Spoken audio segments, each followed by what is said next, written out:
Hello, my name is Matt Torres. I just finished an entry-level game development / design course at Johnson County Community College the fall of 2016. I'm going to showcase the game I turned in as my final project. As you can see, the name of the game is Shape Striker. I like that name because it's got sort of an alliterative quality to it. It's got a nice ring to it. It looks cool in the font, and it captures the core mechanic of the game very well. Before I get started, I have to acknowledge the fact that my core mechanic is very heavily influenced by a game called Shape Rockets, which is made by Echo Head Games the same year.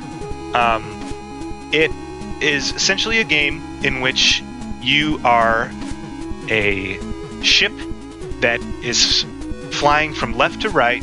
The camera follows you. You don't control your own speed. It's got sort of a shoot-'em-up view to it, or a shmup type quality to it, except you don't shoot anything. What you can do is you've got this ship that you can control the shape of the front end of the ship, and there's a rule set where a pyramid destroys a cube destroys a sphere, and a sphere destroys / collects, whatever you want to call it, a pyramid. So the levels consist of you flying to the right, and the game's sort of throwing various sized asteroids at you at random intervals that are randomly spaced along the y-axis. You can move your ship up and down. You are allowed to stay as a certain shape for a certain amount of time, and then you switch back to the neutral capsule shape, which doesn't do anything, except of course collide with the asteroids. A lot of the pretty visual elements you see so far in this game, these skyboxes are things that I got off the Unity Asset Store. I'm not quite at the level where I can do that yet. The font is one that I found online for free, non-commercial use. I had a couple primitive models provided for me by a friend of mine, but all the scripting and logic was done by me in Unity Engine in C#.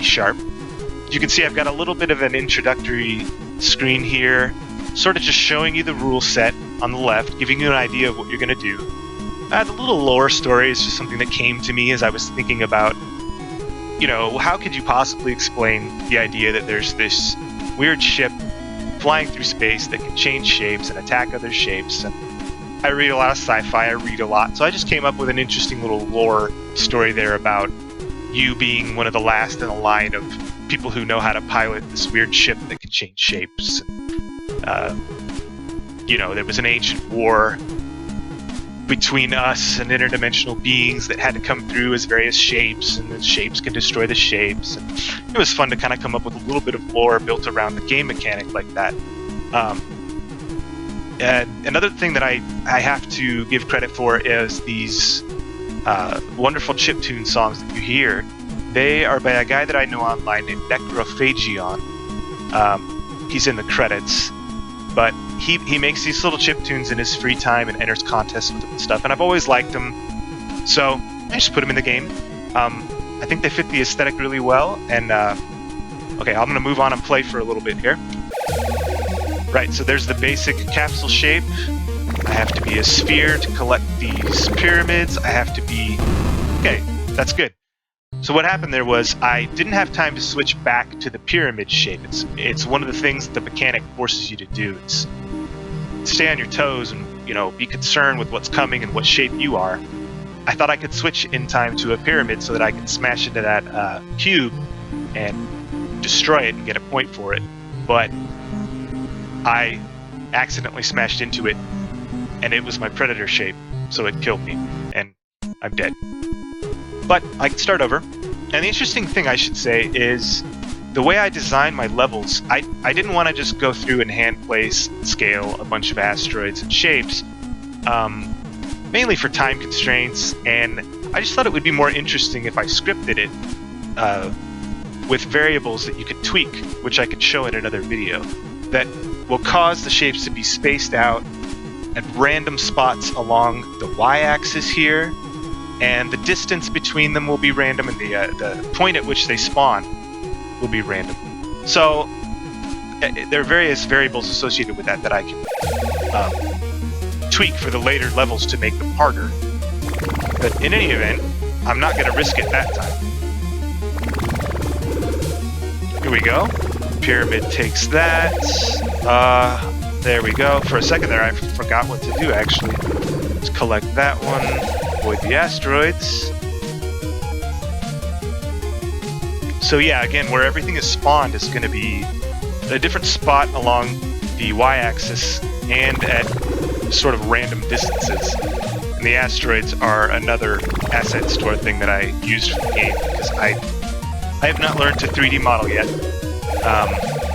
And I wanted something kind of cool looking.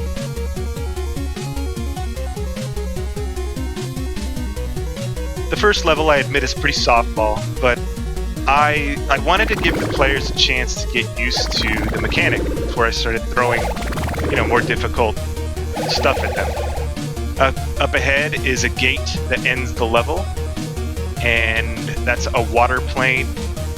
Thought it looked pretty cool in space. Looks like some kind of weird portal. So the idea is I'm finished with that sector and I'm going on to the next one. I also coded up a little scoring system where every shape that you successfully collect gives you 100 points, and if you miss a shape, you get punished for it at the end. You get a total score.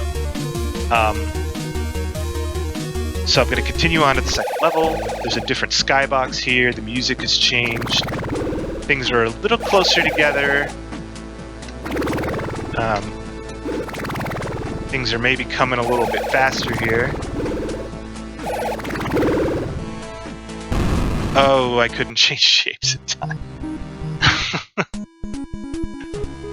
Anyway, I think you get the basic idea. This was a lot of fun to make. I learned about myself that I really enjoy the coding aspect of this, the scripting. It was a really nice challenge to do little things like figure out how to tie the rotation of the ship to the movement keys, and script up the way that, hitting a certain button will make the shape change. So as you can see up here, I've got left click will make you a pyramid, space makes you a cube, right click makes you a sphere. It was fun to script that up in ways that, were logical, that were easy to go back and revisit and modify, and that could possibly be extensible in the future if I were to add more game mechanics. This cool white flash particle system effect was actually kind of an accident. I had two normal particle systems just kind of squirting out of the middle of both sides of this water thing. But they glitched out, or I scaled something wrong or something, and they started to look like this flashy, cool-looking, ethereal stuff. So I just kept it, because I thought it looked really neat. Yeah, so anyway, thank you for watching. This may be a game that I devote more time to and maybe flesh out some mechanics for and such, but it was a lot of fun to learn to script up some of these gameplay mechanics. And I'll make a follow-up video showcasing how I did some of that stuff. So, thank you. Bye.